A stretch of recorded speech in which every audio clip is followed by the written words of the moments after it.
Welcome to the Finance Focus podcast. I'm Tracy Smart from the Smart Finance team, and I'm thrilled to be co-hosting this with Sam Jones from Satellite Finance. Hello. In this first series, we'll be diving deep into the world of fundraising. So whether you're a seasoned business owner or just starting out, our goal is to provide you with some practical tips to help you navigate the complexities of raising funds for your business. So stay tuned for expert interviews, engaging discussions, and much more. Let's get started. Welcome everyone to the very first episode of the Finance Focus podcast. We are really excited to be here and kick off the series with an incredibly relevant and dynamic topic, crowdfunding. So crowdfunding has revolutionised the way entrepreneurs and businesses raise capital. And today we are thrilled to have two distinguished guests who have both raised money for their businesses this way. Please join us in welcoming Geoff Turrell and Tim Hammond. Throughout the episode, we're going to uncover some secrets behind the successful crowdfunding campaigns, explore various platforms, discuss the do's and don'ts of the innovative fundraising method, and if there's enough interest, tell a finance joke. Did you notice if there's enough interest? Anyway, Geoff and Tim will share their invaluable insights and experiences, providing you with actionable advice and tips to help you through your crowdfund journey. So let's dive in. Geoff, let's start with a bit of context. Tell us about your business. Thanks, Tracy. So I'm one of the co-founders of CarCloud, and CarCloud exists because you can manage every aspect of your life digitally, except up until now your cars. So what we do is we make car management digital, so you can manage your cars on your laptop, on your mobiles. And the two things we're really doing is we're making sure that people can get to the lowest possible monthly cost of ownership every month. And in doing so, they can take out the 80% of wasted time that goes with endless form filling each year with the same data being asked for yet again. So it's a simplistic, save money, save time proposition. And crowdfunding has been a really important part of our journey so far. Thank you. And Tim, tell us a little bit about yourself. Good morning, Tracy. Yes, I'm Tim Hammond, the co-founder of Espresso, and we raise crowdfunding to help us get the community together for our product, which is a subscription coffee machine and beans in the home. And the reason why it was such an exciting crowdfund round was that to date, there's been a lot of professional sportsmen having these coffee machines at home, and now we're opening it to the general public on a monthly subscription fee. Why did you choose crowdfunding out of all of the options out there to raise funds, Geoff? So the truth is, probably like many founders, we're not finance people, we're certainly not investment people. So in truth, we stumbled into so we started the business 5 years ago and we stumbled into lockdown and we really stumbled out of it. So just in a survival mode. And in that time, we had lots and lots and lots of conversations with all sorts of people, primarily because they became available. Lockdown suddenly meant there's all sorts of people who wouldn't give you the time of day that suddenly were prepared to have a conversation because they were feeling a bit non-essential to some degree. So we had lots and lots of financing conversations, but I learned two things really. One is it doesn't matter what you might be saying to someone about your business. If you're not their sweet spot, if you're not in the place that works for them, it's a totally wasted conversation. So like so many things in life, there just comes a point where you think, okay, this isn't working. You have to take a stop and say, how do I get things back under control? How do I take things into my own hands? And I started researching crowdfunding. I didn't really know anything about it. I thought, well, okay, at the very least, it looks like it's a lot of work, but it will put I wouldn't say power, it's more the degree of control back into our own hands as a business, for it to be up to us rather than it feel like it's endless, quite expensive conversations, going to see people on trains and all the rest of it to find out that it was never going to be a yes, never mind that it was a no. Yeah, I agree. With crowdfunding, it's more about, for the investor's perspective, it's eyes on, hands off. Whereas if you're raising money from VCs and other private equity, they do want an element of control. And I think with crowdfunding, you get the community investing, and some of those investors may want to help out, and then you get to meet them to take that conversation further, but you don't have to. So I think crowdfunding is great for companies that obviously are majority owned by the co-founders or the founder initially, who's at that stage where they're building it and they want advice, but they don't want someone else controlling it. So how do you engage with the crowdfunders? So if you want somebody who's going to be putting your money in but hands off on the running of the company, how do you make your business or your proposition attractive to them? I think generally it depends on the conversations you're having, because you do tend to speak to a lot of these investors. And in fact, in our latest crowdfund round, and I've done two different businesses, with this particular business, the coffee machine subscription business, we had a lot of people who were already customers of ours that we knew who had our coffee machines. They may have been a pro athlete or someone that we knew personally, and they're giving us their feedback anyway, but they're not necessarily wanting to help you run the business. They may be an ambassador that would spread the word about it. And that's what you want, really. You want to use the crowdfunding as a PR exercise as much as anything to help advertise what you're doing to the big public at large. I think if you've got your own customers actually wanting to invest in the business, that's got to say something about what you're doing there as well, hasn't it? Yeah, and I think when you're starting a business, you're trying to get as many customers as possible. And what you don't know is how necessarily to expand to get the same customers as you've got. Because, I mean, they have online on social media a way of advertising for lookalikes. This is a lookalike of your customer, you know. You want to have as many of those customers as possible. So someone who's into coffee, maybe into the brand that we do on subscription, you want to find as many of those as possible. And a great way of doing that is customer referrals. So by having them as shareholders in the business, then they're more likely to talk about you further and wider and generate your customer base further. And I think one of the key thing about crowdfunding is it gives you a platform. So I think our experience tends to be that, particularly in the UK or European funding environment post the interest rate hike, it is tougher than it was. And everyone listening to this podcast definitely. trying to raise funds will know it's much tougher than it was. So what do you have to do? You have to be more selective, and you have to create a sense of competition and time bound. So if it's not competitive and it's not time bound, you are going to get timed out, and you are going to have a situation with the best one in the world, a professional investor, a VC or PE, needs to make sure that they can get you at the cheapest possible price, quite rightly. Now, whether that's right for the business or right for the founder, that's something different, but that's their job. Fair enough. That's what they've got to do. However, if you can create a time-bound and competitive situation, then you can start to have some of that ability to move, to breathe, that's really important to a startup business. So the first thing you've got to do is you've got to select a platform. So there are some platforms, I mean, historically, things are changing a bit, but historically, the two that you'd be really looking at were Crowdcube and Seeders were really the two. And there are different reasons for going with one or the other, but broadly speaking, they probably wouldn't like to hear it, but from the investor side, they're doing similar sorts of things. They're allowing a casual, if you like, non-professional investor to be able to look at businesses and in particular make sure that the DD has been done. So they're rigorous about the DD. Because so it's a due diligence. Sorry, due diligence, yeah. So it's a financial promotion at the end of the day. So they're answerable to a bunch of regulators about making sure that that financial promotion is truthful and honest. And they also want to look at the company and make sure that it's got legs, that they're protecting the interests of their investors. Otherwise, they won't have a business. So one of the key things was there are a load of resources on both Crowdcube and Seeders, loads of resources that really help people make a decision as whether it's right for them. Because I think we both sound like we've both been through two crowd funds, and I think we're both very positive about the experience in terms of where it puts you. But make no mistake, if people say it's another full-time job, for me, it was about 60% more. Yeah, but it's still a lot. Yeah. It's a lot. And the upside is that it's sort of like taking your business to the gym each day. And I don't know about you, but I'm not a fan of going to the gym. It's a horrible thing, particularly as winter's coming in. But you feel better for doing it. And if you do it 4 months in a row, you have a much fitter business. Yeah. So there are some other, if you like, off the ball. It definitely knocks your business into shape from a due diligence point of view and a documentation point of view. And there's things that we did that we wouldn't have done had we not done the crowdfunding. You know, you get all your documents together, make sure that you are investor ready. And that's really important.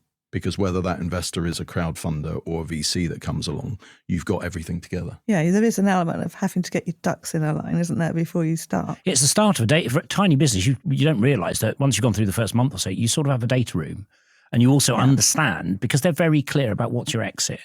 They're saying, okay, we want to see purpose. We want to see a founder's story. We want to see a mission. But it's a proposition where we have a bunch of SEIS or EIS primarily, but not entirely, primarily, they're in that space, investors that want to see a return. So they want you to be really clear about how you exit, which means that you have to think less about what an exit looks like, but what exit readiness feels like. And just as you were saying, getting into the process starts you on that journey. There's a lot that isn't about the funds that becomes super, super helpful, but for me, it felt like 60% more work over and above the day job. What was the biggest shock to you when you started it, the first time you did it?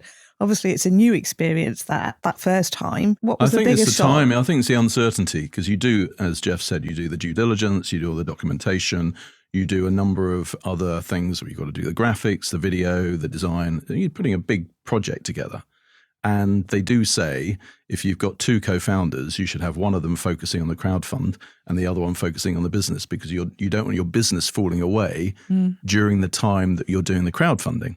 So I think probably one of the difficult things is the uncertainty as to whether you're going to reach that target. And what you'll learn if you're crowdfunding is that you have to bring a lot of the investors. The crowd there are there to top up what you bring. Now, what I mean by that is you're warming up people, you're warming up your community. Maybe there's some angel investors, some SEIS or EIS or VCT funds that want to come in, and how you attract those people first to be either your lead investor or the community. And I've done both. So the first crowdfund I did, we had a lead investor who put £50,000 in. So what you're then doing is it's where you set your target. And they talk about empty restaurant syndrome. So if you walk past a restaurant and there's no one in the window, you don't go into that restaurant. You want to go into the fuller restaurant. And I think you find yourself doing that. So an investor coming into a restaurant, into an investment round, a crowdfund round, which has no other investors in, they're not going to invest at that point. So getting it started. Yeah, getting it started, but also keeping that momentum going. So momentum's really important. Updates every day, giving insights into the business, having interviews or having videos that you can send to investors as well about where you are, your progress. So yeah, it's very daunting as a process. Did you have a mix and match approach, Geoff, with a little cocktail of funding to invest in the business? Well, we have done. So we've raised a total of 2.2 million across the period that we've been live. And of that, 1.2 has come from 2 crowdfunds, and the remainder has come from angel investors, some of whom have appeared because of the crowdfund and gone again outside of the crowd. But it's all equity. So crowdfunding is equity in the sense that what you end up on your cap table with is a line in our case that says Seeders nominee XX%. So under that, there are around 800 investors from quite big, not 6-figure, but 5-figure tickets, all the way down to, I think the minimum investment was 11 quid. So, and they're all handled on the cap table as that one nominee. But it's all equity. It's just massively different scales of equity. With the cocktail mix is that people got very different motivations. I was talking to some friends who said, you know what, honestly, at the level I've done it, 20 quid, it's just like going to the races and you've put some money on rather than you haven't. You feel you've got skin in the game and you're hoping your horse wins There's out. a few secrets here, though, that they don't tell you until you actually get the process going. One is, on the platform we're on, is that you get to the top of the leaderboard every time you get another investor. Not how much they put in, but just that you have another investor. And is the leaderboard like a dashboard that investors look at? Okay, so if you look at some of the crowdfund websites, you'll see at the top there's a billboard, there's sort of a poster child that has been paid for. So you know that only if you ask the questions. Why is that on there all the time? It's because they paid for it and they're at the top of that. But then the organic list that's changing every minute is based on the next investment they have. So if something has lots of retail investors, as in private investors, who are putting £20 in or £30 in, that will keep showing at the top of that list. So you really want to motivate all the people you know, friends, family, customer base, if you've got them, to get in there and put anything from £10 or £20 in, because that's going to keep you exposed at the top of the list. And that's something we didn't know until we got started. And then some of the bigger companies actually employ agencies to market. And if you have a shop, you have a retail outlet, you can give away rewards to entice people to come in and invest £20 and get a cup of coffee or get a T-shirt or whatever. The more of those you've got, the further you are up the leaderboard, the more successful it looks like you are in your raising, and therefore the more eyes on from the other investors who are already on the platform, who, as Geoff said, have some automated investment things set up, and it will come in. So it is about momentum, but there's a number of different secrets which I can share as we go through this conversation, that having done it a couple of times, if you sort of follow these things we found, I think it will actually encourage more investors to come in. So there's not like a minimum amount that you'd accept on, or can you set a minimum amount of investment when you go live with your just on that, I think Geoff mentioned where do you set your target. So initially you have to work out how much you think you can raise. Now that's finger in the air. How much you need to raise is one thing. And when you start the process as a pure startup, you apply for advanced assurance from HMRC for EIS or SEIS. And that makes it more tax efficient for the investor. And makes it much more tax efficient. Yeah. Now that can take 60 days to do. So you need to get your ducks in a row and line that up, because if you come onto the platform and you want to have EIS or SEIS, advanced assurance, as something to attract UK investors, then you need to have that on there straight away, or at least say it's coming very, very soon. And so by having your ducks in a row, having the EIS bid on there, then you become much more attractive to the other investors who are on there. What's the biggest internal challenge? So I guess now with cost of living and inflation up, people having less money to invest is sort of an external problem for doing this sort of funding. But what's the biggest challenge internally in your business when you're going through the process? For us, I think there were really two big challenges. One is the pure time that it hoovers up, and the point that you were making about the fact that the risk is that depending on who's doing what, the business starts to fall away. You forget that people are investing in a business that should be successful, and it's fallen off. Yeah. And then the second thing is that I think, as you're saying, you have to go through the process almost to understand that actually there's a load of threads that you can pull together, because you're hammering away at getting people on board. And what I learned was, don't pitch anyone. Have a conversation with somebody about your business. Ask them to feedback about how you're trying to present that business. And then just at the end of the conversation say, so is there anyone in your network that would be interested? And people are generally, being Brits, we're not great at asking people for money in the first place. And people aren't good at being, feeling like they're in a corner. So that's a very open conversation. And often people will say, well, actually, yes, there is somebody. So let's have that conversation. You keep, if you like, working out your play. And at the same time, you've got people are saying, but actually, now you've sort of said it's for somebody else. I want it to be for me. So to answer your question, the key thing for us, the real difficulty was that we weren't making enough of stitching all of these elements together, that there were improvements to the business, there was enthusiasm from outside, there was a handful of investors who had actually something to say about who they could connect us to in terms of B2B relationships. So it's like the classic thing, you're so in the trench, busy, waking up each morning with 1,000,001 tasks to do, all that content you've got to keep going and all the rest of it, that you miss the helicopter piece about, well, actually there's a whole load going on here that tells us really what the shape of our business needs to be in the future. And I think the one word I would say is excitement, because you need to have excitement yourself, which keeps you getting up in the morning and doing it. But also you need to portray that excitement to the investors. And that's on your social media channels, that's on all your updates. And if you can keep it exciting, ultimately people get excited about a product or a service that they, I met with a number of investors who had invested into our business, who were customers of ours or became customers of ours because they saw it on the crowdfund and they got excited about the product. And I think if you look at a series like Dragon's Den, most of those investors will get excited about a product that they can touch and feel, or service that they know would solve a problem for them. And I think it's getting that problem solution out there in the open, saying why your solution is so exciting. And I think that excitement can ride all the way through your crowdfunding, but it does require a lot of energy and repeat every day through a 2 or 3 month process. And I think that the challenge, you touched on it in terms of you can't do a daily update if you haven't planned a month of updates. The idea you're going to wake up, you'll end up saying the same things you did yesterday. So you have to go and plan all of that. And just to give you an idea of the structure of a campaign, so we were on Seeders, and that was, broadly speaking, you have a pre-campaign phase where you're going through all the DD and you're building out the assets, and they're going to go live on a platform.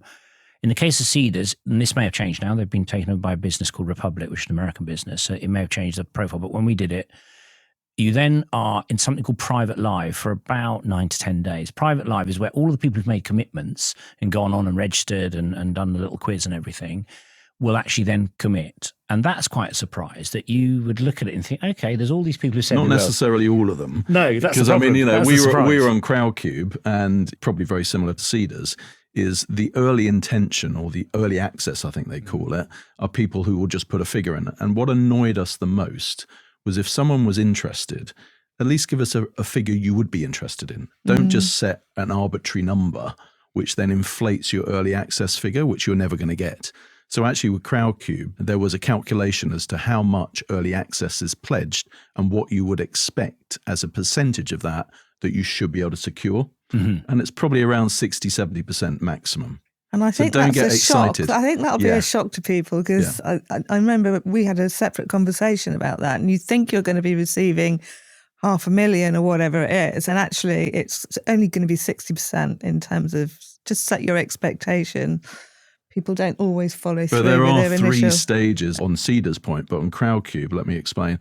Early access, then there's private live, and then there's live. And then actually there's a fourth one, which is overfunding. So you want to get to overfunding, because that's where your initial target, which you may set lower than you need.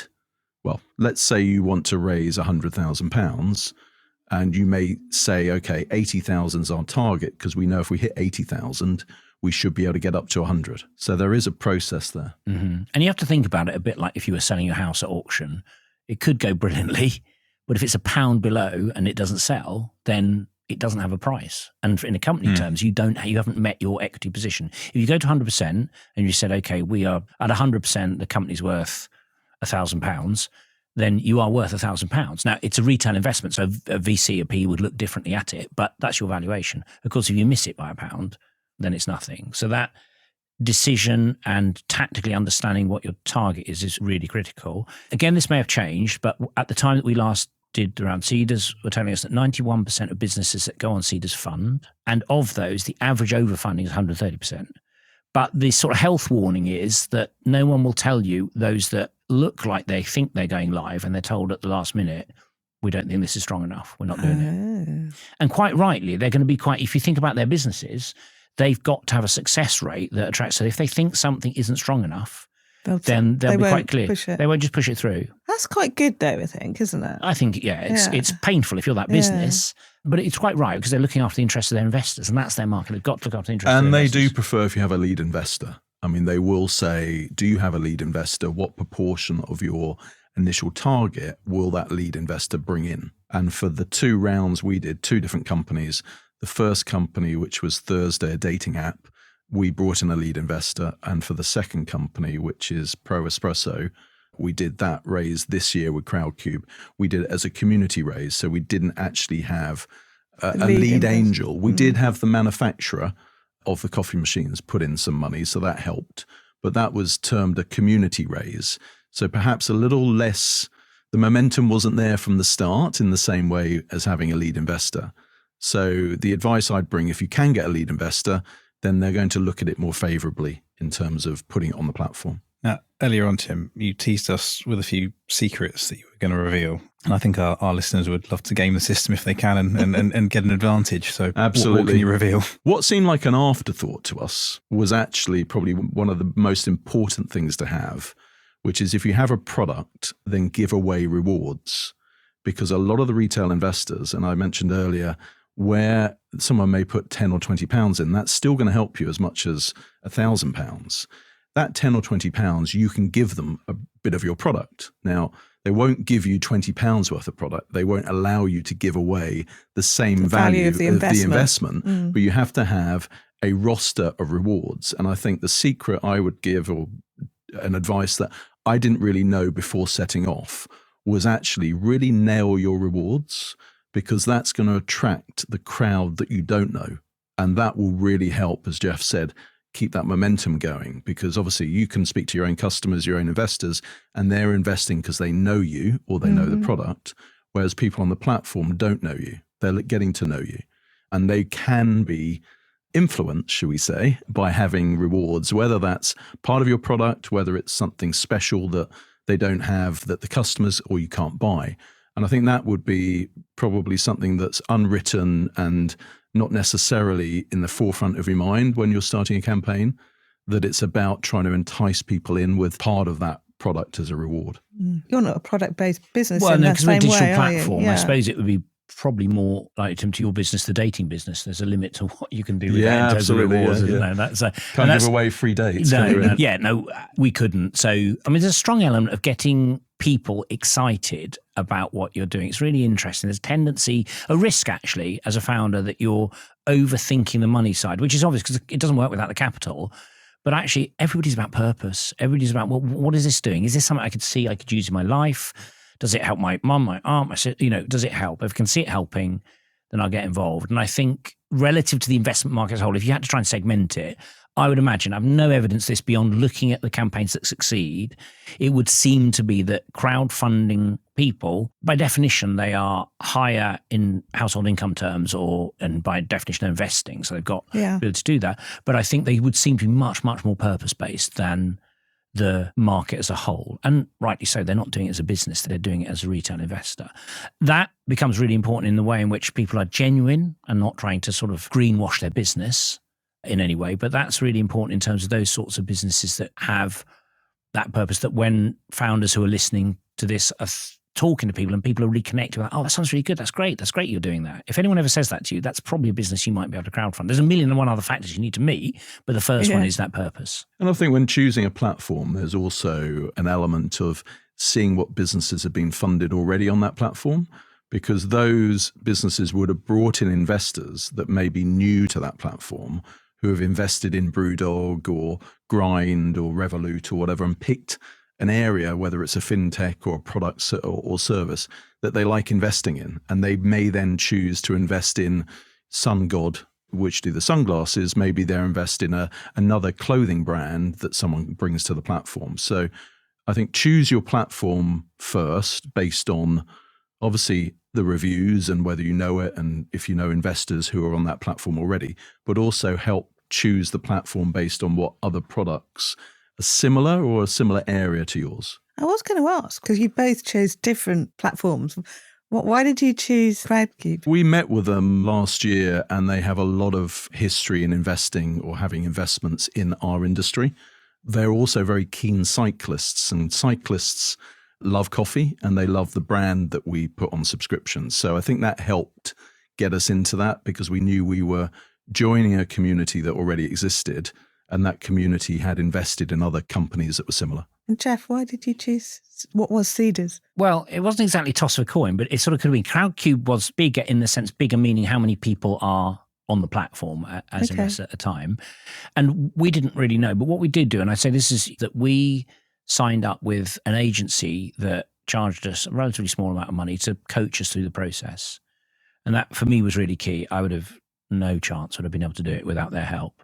And there's 5 or 6 out there, and I spoke to them all, had interviews with them, and chose a business that was absolutely brilliant in terms of keeping us on track. And they are really clear that they can't recommend, but when they highlighted the factors, in this case, they said, and Crowdcube might feel differently about it, but in terms of the legal side of things, the Cedars founders had come from a lawyer background, and we thought that was quite useful for us, given the complexity of the way that CarCloud connects B2B businesses with revenue streams, and there's a lot of complexity to the way those rules work. So we chose for that reason, but we could have easily gone the other way. I don't think it's important, and I think it was really good to make a decision like they're based emotionally on, they seem like our type of people, but I think both work, obviously. They compete with each other, but both work. We started the process with Seed Legals, actually, who are the legal documentation and the fundraising platform. They don't raise funds themselves, but they prepare the cap table and all the documents, and they do the EIS pre-advanced assurance documentation, which they did for us in 15 days. So that actually gave us a really good head start into getting onto the Crowdcube platform without having to do that documentation with them. They do provide that, I know that, but perhaps it would have taken longer. I think what I did, which I found really, really useful, is I put a budget of £100 into Crowdcube and a budget of £100 into Cedars. And it wasn't to make a choice about the platforms, it was just to follow some campaigns. And it's amazing that when you go and do it and you see how a campaign presents to you, I was trying to sort of put 20 quid into 5 campaigns in each. Yeah. That was the most useful part of the research, because you see not so much about the platforms, but you just see the way that people present, what chimes, what it feels like. Also, the fact that, picking up what you were saying about the way in which people pick their sectors, you see all of the stuff on the investor side that says, right, when you're looking at stuff, do you want to be notified about EIS, SEIS, this, that, the other? There was some sort of selections that investors could make where clearly certain things are being cut out straight away. And just understanding what that looked like. So, okay, that's how people are making decisions. Let's make sure we're completely clear about what we do, because there's absolutely no point in missing that sweet spot again. It's no different to a huge VC versus a retail investor. You want to be talking to somebody who's interested in what you do, but at least understand how do people make their selections. And I think the other tip I would give is put on a stunt if you can.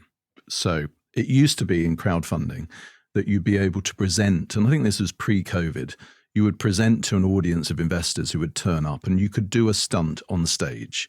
So what I mean by that is you're actually showing the product off. Maybe you trip over the steps as you go onto the stage, that sort of thing. You want to get their eyes on. Now, how do you get the eyes on you rather than the other 25 or so campaigns that have gone live in the same week? We went live early September, the busiest time on the platform, because we were told it was the busiest time on the platform for investors. as well as being the busiest time on the platform for investors, it was the busiest time for campaigns. So the danger was we could have got lost amongst everything that was out there. So you have to make a difference. You have to stand out. And I agree with Geoff. You should research, follow other campaigns, learn what they're doing. Know that the updates you give can't just be sort of like, oh, it's Thursday today, we've got another sale. You know, it's got to be interesting stuff. But the stunt, I think, is really important. So what we did is we actually offered to make everyone in the Crowdcube office coffee. And our product being a coffee machine, myself and my co-founder drove down to their offices, brought the machine in, had an audience of all the Crowdcube staff and made them a cup of coffee. That got social media coverage, videos. We could use that content and got us back to the eyes on from investors. That was about 3 days before we closed. So it was about having a stunt that could really sort of focus people's minds on, actually, yeah, that company is doing something. They're in the Crowdcube office. How do you stand out from the others? And so having some sort of stunt, whether that's what we did or, you know, other social media that can get a lot of coverage, I think is really important. How did you find that, Geoff? Because Thursday, the dating coffee, they're quite sexy products, nice businesses, quite emotive. Yours solves a very big problem. You know, you're saving people time and frustration and annoyance. Did you go down that path? Well, my main learning this morning has been I wish I'd done this before the run. It would have been, what I'm learning is it would have been so much better if we'd got some of that. So I think ours was, in comparison, quite dry in that we were really focused on the choir. So I was always looking at thinking, okay, it's like a sort of choir. It's like looking at an archery board, and there's some people you really know in the middle, and then there's this outer ring of people that you're getting to from asking, is anybody else in your world? And there's that third ring of people you don't know yet that are just on seeders. But what was really important, this is particularly true of LinkedIn, probably of all of the social channels because it's so very much corporate and work, was that there's this choir that is watching you and just wanting to back success. Now, they might not invest, but it doesn't mean that they don't open their doors then to a conversation as business people and restaurant. And we find that time and time again, that people say, oh, yeah, that was great. We saw you smash through your target. Blah, blah, blah, blah. So we were very focused on that. But I am regretting the fact it was such a dry campaign. I'm just going to fall down the stairs at whatever crowdfund I do next. Yeah? Well, just to wrap it up a little bit, would you do it again? I mean, you've both been through it at least, twice each, I think? Yeah, I think fair? I would now. I mean, if you can sort of have a steady path, you need to have an exciting product or service, and it's got to be a business, I think, more so now than ever. It's got to have a business that is going to show and demonstrate how you can make money out of this. You know, the days of making an app on its own that could, we're going to get 5 million downloads. It's not enough to say it, you've got to prove it. And I think I would only do a crowdfund again if we were at a stage with the business where we were already revenue generating and you have a differentiator over the market. What about you, Geoff? Would you do it again? Well, if we were at the stage we were, absolutely. Yeah. We're now getting to that stage where we are opening the doors on, if you like, more formal investment channels, still equity, but in terms of, if you like, the professional investment channels. But if we were at the same stage again, absolutely, because over and above the capital, it's what comes behind it. It's a force of advocates that are, to this day, really punching hard for CarCloud, talking to their friends about it, talking to, as we bring out business products, they're talking to out about work. And so it's just unusual that you can get that group of people who, as you said at the very beginning, they're not sort of all over you in terms of trying to get a place on the board, but provided you do a quarterly update, keep people informed, people will come back with ideas, thoughts. They'll let you know, in our case, if the product isn't working as it should be.